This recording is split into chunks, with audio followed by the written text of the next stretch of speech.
ગુજરાતની સ્થાપના 1 મે 1960માં થઈ હતી, પરંતુ આ ગુજરાત બનવા માટે ઘણા બધા આંદોલન થયા હતા, જેની આપણે ચર્ચા કરવાની છે. મહાગુજરાત આંદોલનનો સમયગાળો ઈસવીસન 1956થી 1960નો મહાગુજરાત આંદોલનનો સમયગાળો હતો, પરંતુ ગુજરાત આંદોલનને જાણવા માટે ઈસવીસન 1947થી ઈસવીસન 1956માં શું થયું એ જાણવું પણ જરૂરી હતું. ઈસવીસન 1947માં ભારત દેશ આઝાદ થયો ત્યારે ભારત દેશમાં કુલ 562 દેશી રજવાડા હતા, જેમાં ગુજરાતમાં 366 અને સૌરાષ્ટ્રમાં 222 રજવાડા હતા. 1947માં ભારત આઝાદ થયું ત્યારે ભારત અને પાકિસ્તાન એમ બે ભાગલા પડ્યા. ત્યારે લોકો રાજા રજવાડાઓને એવું કહેવામાં આવ્યું કે તમારે ભારતમાં જોડાવું છે કે પાકિસ્તાનમાં, જેમાં સૌરાષ્ટ્રનું જૂનાગઢ, જમ્મુ અને કાશ્મીર તથા હૈદરાબાદના નિઝામે પણ પોતાનું અલગ સ્વતંત્ર રહેવાની માંગ કરી, જેમાં હૈદરાબાદને સરદાર વલ્લભભાઈ પટેલે કાનૂની કાર્યવાહી કરીને ભારતમાં ભેળવી દીધું તથા જમ્મુ અને કાશ્મીરના રાજા હરિસિંહે વિલેપત્ર દ્વારા ભારત સાથે જોડાવાનું જોડાણ કર્યું, જેની વિશેષ માહિતી બંધારણના અનુચ્છેદ 370માં કરેલી છે, પરંતુ હાલમાં આ કલમ નાબૂદ કરવામાં આવેલી છે. ત્યારબાદ જૂનાગઢ, કે જ્યાં તે સમયના નવાબ મોહમ્મદ ખાન ત્રીજા હતા. મોહમ્મદ ખાન ત્રીજો જૂનાગઢને પાકિસ્તાનમાં ભેળવવા માંગતો હતો. આ મોહમ્મદ ખાન ત્રીજાને જ્યારે તેની સામે ઘણા સંઘર્ષો કરવામાં આવ્યા, ગુજરાત સાથે ભેળવવામાં તેની સાથે ઘણા સંઘર્ષો થયા. આ મોહમ્મદ ખાન ત્રીજાને વધતા જતા વિરોધનો ખ્યાલ આવતા 17 ઓક્ટોબર 1947ના રોજ તેના દીવાન શાહનવાઝ ભટ્ટોને જૂનાગઢનો વહીવટ સોંપીને પાકિસ્તાનની કરાચીમાં ચાલ્યો ગયો. આમ શાહનવાઝ ભટ્ટોએ પ્રજામત લીધો, જેમાં પ્રજાનો ભારત સંઘ સાથે જોડાવાની ઈચ્છા જણાતા શાહનવાઝ ભટ્ટોએ સૌરાષ્ટ્રના કમિશનર નીલમ બુચને પત્ર લખીને જૂનાગઢ કબજે લેવાનું જણાવ્યું. આમ તારીખ 9 નવેમ્બર 1947ના રોજ જૂનાગઢને મુક્ત જાહેર કરવામાં આવ્યું અને ભારત સાથે જોડાણ કરવામાં આવ્યું. મિત્રો, જૂનાગઢનું ભારતમાં કઈ રીતે જોડાણ થયું તેની વિસ્તૃત માહિતી આપતો વિડીયો મેં બનાવેલ છે, જેની લિંક તમને નીચે ડિસ્ક્રિપ્શનમાં જોવા મળશે.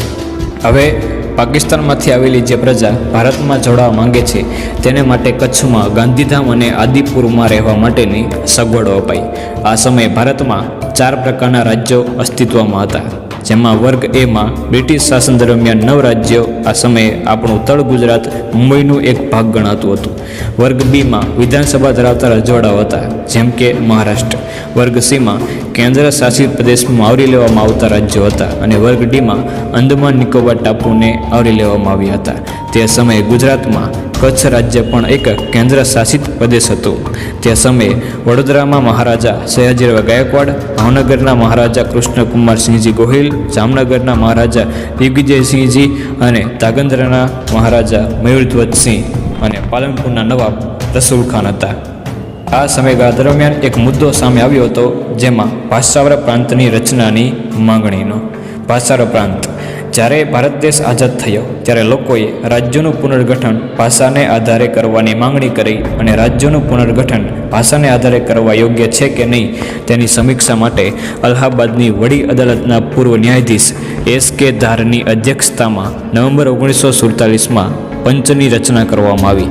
આ S.K. ધાર એ રાજ્યની પુનર્રચના ભાષાને આધારે ન કરતા વહીવટી ધોરણે કરવાની ભલામણ કરી. S.K. ધારના પંચની ભલામણ માટેની પુનઃ સમીક્ષા કરવા ઈસવીસન 1949માં JVP સમિતિની રચના કરવામાં આવી. JVPમાં J એટલે કે જવાહરલાલ નહેરુ, V એટલે કે વલ્લભભાઈ પટેલ, P એટલે કે પટ્ટાભી સીતારામૈયા.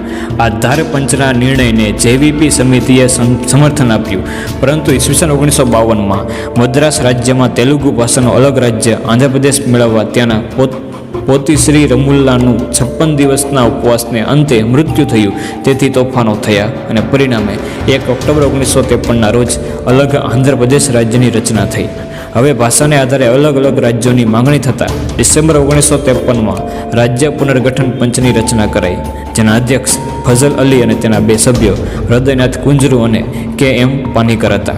ઈસવીસન 1955માં ભાષાવર પ્રાંત રચવા માટે રાજ્ય પુનર્ગઠન પંચનો અહેવાલ પ્રસ્તુત કર્યો, જે 14 રાજ્યો અને 6 કેન્દ્રશાસિત પ્રદેશોની રચના થઈ હતી. હવે મહાગુજરાત આંદોલનની વાત કરીએ તો રાજ્યના પુનર્ગઠન દરમિયાન ગુજરાતી ભાષાનો પ્રદેશ હતો કચ્છ અને સૌરાષ્ટ્ર, અને તળ ગુજરાતને દ્વિભાષી મુંબઈ સાથે જોડાવાનો નિર્ણય લેવાતા ગુજરાતમાં પ્રબળ વિલય આંદોલન થયા. તે સમયે મોરારજી દેસાઈ દ્વિભાષી મુંબઈ રાજ્યના મુખ્યમંત્રી હતા અને તેઓ અખંડ મુંબઈ રાજ્યના સમર્થનમાં હતા. તેથી તેમણે આ વિરોધી આંદોલનો સામે ઉપવાસ પણ કર્યા. આ પહેલાં ઈસવીસન 1951માં પુરુષોત્તમદાસ ત્રિકમદાસના પ્રમુખ પદે તેના નેતૃત્વમાં મહાગુજરાત સીમા સમિતિની રચના થઈ. 25 ઓક્ટોબર 1955ના રોજ અહેમદાબાદમાં ગુજરાત પ્રાંતિક કોંગ્રેસ સભામાં એવો અભિપ્રાય પણ અપાયો કે મહારાષ્ટ્ર, ગુજરાત અને મુંબઈ એમ 3 રાજ્યો રચવામાં આવે. 17 જાન્યુઆરી 1956ના રોજ નહેરુએ જાહેરાત પણ કરી હતી કે સૌરાષ્ટ્ર સહિત ગુજરાત, વિદર્ભ સહિત મહારાષ્ટ્ર અને શેષ મુંબઈ શહેર અલગ થશે. પરંતુ મુંબઈને મહારાષ્ટ્રથી અલગ થવાથી મુંબઈમાં મરાઠાઓએ ઠેર ઠેર તોફાનો કર્યા. 8 ઓગસ્ટ 1956માં અમદાવાદની લો કોલેજના વિદ્યાર્થીઓએ સ્વયં ભૂખ હડતાલ કરી અને સરઘસો થયા. તેથી પોલીસના ગોળીબારમાં પૂનમચંદ, કૌશિક વ્યાસ, સુરેશ ભટ્ટ અને અબ્દુલભાઈ એમ 4 વિદ્યાર્થીઓ ગોળીબારમાં શહીદ થયા. 9 ઓગસ્ટ 1956માં બ્રહ્મકુમાર ભટ્ટની અધ્યક્ષતામાં વિદ્યાર્થીની બેઠક પણ યોજાઈ અને એમાં આંદોલન આગળ વધારવાની ચર્ચા પણ થઈ તથા 9 ઓગસ્ટ 1956ને શહીદ કિનારીવાલા દિન અને 13 ઓગસ્ટ 1956ને ગુજરાત શહીદ દિન તરીકે ઉજવવાનું નક્કી કરાયું. હવે વાત કરીએ ઇન્દુલાલ યાજ્ઞિકની વિશેષતા વિશે. હવે વાત થાય છે કે મહાગુજરાત ચળવળના હીરો ઇન્દુલાલ યાજ્ઞિક. કોંગ્રેસ વિરુદ્ધ મહાગુજરાત ચળવળ દરમિયાન બધા રાજકીય પક્ષોએ સપ્ટેમ્બર 1956માં મહાગુજરાત જનતા પરિષદની રચના કરી, જેની આગેવાની ઇન્દુલાલ યાજ્ઞિકે લીધી હતી. આ મહાગુજરાત જનતા પરિષદે લોકસભા અને વિધાનસભાની ચૂંટણીમાં ભાગ લીધો, જેમાં તેમનું પ્રતીક કુકડો હતું. 1 ઓક્ટોબર 1956ના રોજ જવાહરલાલ નહેરુની સભાને સમાંતર જ ઇન્દુલાલ યાજ્ઞિકની સભા લો કોલેજ રચાઈ હતી, જેમાં ધારદાર પ્રવચનો થયા અને અસંખ્ય લોકોએ તેમાં ભાગ લીધો હતો. આ ચૂંટણીમાં મુંબઈની 22 લોકસભામાં 17 કોંગ્રેસ અને 5 વિપક્ષોને મળી હતી. ઇન્દુલાલ યાજ્ઞિક આ લોકસભાની બેઠક પરથી વિજયી થયા હતા. આ ઉપરાંત મુંબઈની 132 વિધાનસભાની બેઠકોમાંથી 100 બેઠકો કોંગ્રેસને મળી હતી અને ગુજરાતની જેમ અલગ મહારાષ્ટ્રની માંગ કરતી સંયુક્ત મહારાષ્ટ્ર સમિતિને પણ થોડી બેઠકો મળી હતી. હવે દ્વિભાષી મુંબઈ રાજ્યના મુખ્યમંત્રી મોરારજી દેસાઈના સ્થાને યશવંતરાય ચૌહાણ આવ્યા. 5 ડિસેમ્બર 1957ના રોજ મહાગુજરાત જનતા પરિષદ અને સંયુક્ત મહારાષ્ટ્ર સમિતિના સભ્યો પુણે ખાતે મળ્યા, જેમાં સંયુક્ત મહારાષ્ટ્ર સમિતિએ કહ્યું કે જો મુંબઈને સંયુક્ત મહારાષ્ટ્ર સાથે જોડવામાં આવે તો અમને કોઈ મતભેદ નથી તેવું જાહેર કરાયું.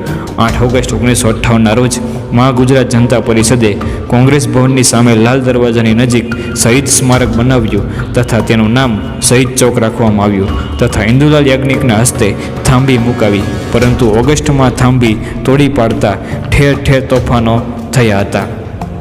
17 ઓગસ્ટ 1958ના રોજ જેલભરો આંદોલન શરૂ થયું. આમ યશવંતરાય ચૌહાણની શંકાને નમવું પડ્યું અને અંતે મુંબઈને સંયુક્ત મહારાષ્ટ્રમાં સમાવવામાં આવ્યું.